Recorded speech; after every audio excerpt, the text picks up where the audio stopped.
5명 중 1명이 노인 혐오가 심해지는 사회에서 은퇴를 준비한다는 건 서론 우리 부모 그리고 곧 우리의 이야기. 요즘 뉴스만 틀어도 한국은 초고령 사회로 진입했다. 5명 중 1명이 노인이다 같은 말이 흔하게 들리잖아요. 사실 숫자만 놓고 보면 그냥 통계일 뿐인데 정작 우리 삶에 와닿는 순간은 딱 하나예요. 바로 이제 은퇴가 내 얘기구나 하고 느낄 때죠. 그런데 문제는 단순히 오래 사는 게 아니라 어떻게 살 것인가예요. 퇴직 후에도 20년 길면 30년을 더 살아야 하는데 자산이나 건강 관리만으로는 부족하고 사회적 시선까지 신경 써야 하는 세상이 돼버렸거든요. 요즘 젊은 세대는 부모 세대를 노인이라 부르면서도 은근히 혐오나 거리감을 드러내기도 하죠. 그럼 결국 은퇴 이후 삶은 동건강 관계자존감 4가지 전쟁터 위에 놓이게 되는 거예요. 오늘은 이 문제를 조금 현실적으로 들여다보고 싶어요. 단순히 은퇴 자금 얼마 모아야 한다 같은 계산 말고 진짜 우리가 부딪힐 삶의 질과 인간관계에 초점을 맞춰서요. 본문 은퇴 준비, 돈만으로는 부족하다. 흔히 은퇴 준비라 하면 노후 자금 얼마 필요하다는 계산표부터 떠올리죠. 물론 중요합니다. 하지만 지금 한국 사회는 돈이 있어도 외롭고 무가치하다 느끼는 노인들이 늘어나고 있어요. 그 이유가 뭘까요? 경제적 격차. 통계청 조사에 따르면 노인 빈곤율은 OECD 국가 중 한국이 1위입니다. 하지만 아이러니하게도 자산을 충분히 가진 은퇴자들조차 행복하지 않다고 말하는 경우가 많아요. 이유는 돈이 있어도 사회적 역할이 사라졌다는 허무감 때문이죠. 사회적 고립. 직장에서 부장님이었던 사람이 퇴직하면 하루아침에 그냥 아저씨가 됩니다. 명함도 소속도 없어지니까 대화할 소재조차 사라지고 결국 집에만 머물다 가족에게조차 잉여 취급을 받는 경우가 많아요. 세대 갈등. 요즘은 노인 혐오라는 말까지 나올 정도예요. 젊은 세대는 기성세대를 기득권, 꼰대로만 보고 노인 세대는 요즘 애들 버릇 없다고 비난하죠. 이런 사회적 긴장은 결국 은퇴자의 자존감을 크게 떨어뜨립니다. 그렇다면 우리는 은퇴 이후 어떤 준비를 해야 할까요? 단순히 연금이나 예금을 쌓는 게 아니라 삶의 의미를 어떻게 유지할지, 사회와 어떻게 연결될지까지 고민해야 합니다. 사례 1 나는 퇴직 후 더 바빠졌다. 마이너스 동네 도서관 봉사자. 서울에 사는 67세 김모 씨는 30년간 은행에서 근무하다가 은퇴했어요.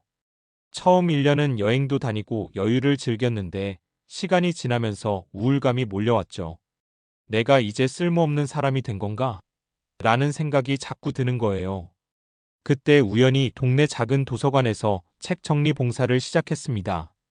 처음에는 하루 2~3시간씩 단순한 일이었지만 아이들과 책 이야기를 나누고 젊은 학부모들과 소통하다 보니 삶이 활기를 띠기 시작했어요. 지금은 동네 할아버지 선생님으로 불리며 매일같이 사람들과 교류합니다.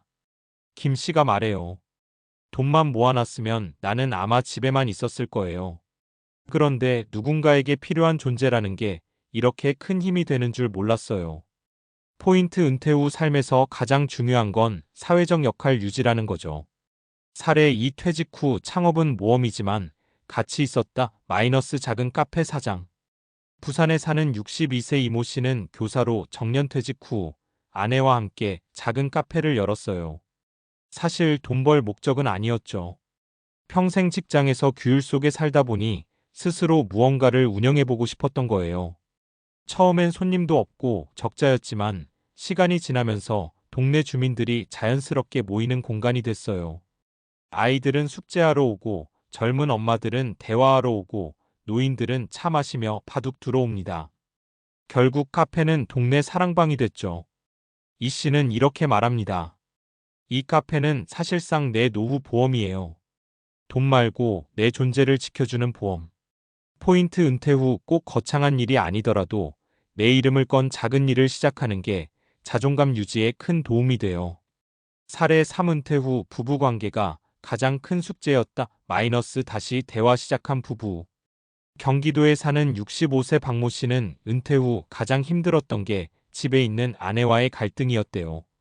평생 직장에만 매달리다 보니 아내와 대화는 줄었고 은퇴 후 하루 종일 집에 있으니 사소한 일로 부딪히는 거예요. 그런데 우연히 지자체에서 하는 부부 상담 프로그램에 참여하면서 변화가 시작됐습니다. 둘이 함께 요가도 하고 취미도 만들면서 다시 대화가 늘어났죠. 지금은 아내와 함께 여행 동호회 활동을 하며 더 끈끈한 관계로 지내고 있어요. 박 씨가 한 말이 인상적이었어요. 퇴직하면 가장 큰 도전은 돈보다 관계예요. 배우자와 다시 친구가 되지 않으면 집은 지옥이 됩니다. 포인트 은퇴 후 삶의 질은 부부관계와 직결돼 있다는 거예요. 정리 은퇴 이후 삶을 위한 3가지 준비. 이제 은퇴 준비는 단순히 재테크 차원을 넘어서야 합니다. 실제 사례에서 보듯이 은퇴 이후의 삶을 풍요롭게 만드는 열쇠는 3가지예요. 돈은 기본 하지만 역할을 찾아라. 퇴직 후에도 누군가에게 필요한 존재가 될 수 있는 활동을 찾아야 해요. 봉사, 강의, 취미 모임 등 뭐든 좋아요. 작은 일이라도 주도적으로 해라. 꼭 창업이 아니어도 됩니다. 동네 모임 주최, 블로그 운영, 유튜브 같은 것도 충분히 의미 있어요. 관계는 재정비하라.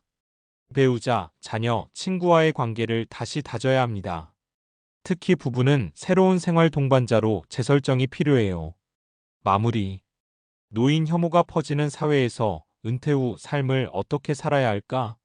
결국 답은 스스로의 의미와 연결을 지켜내는 것입니다.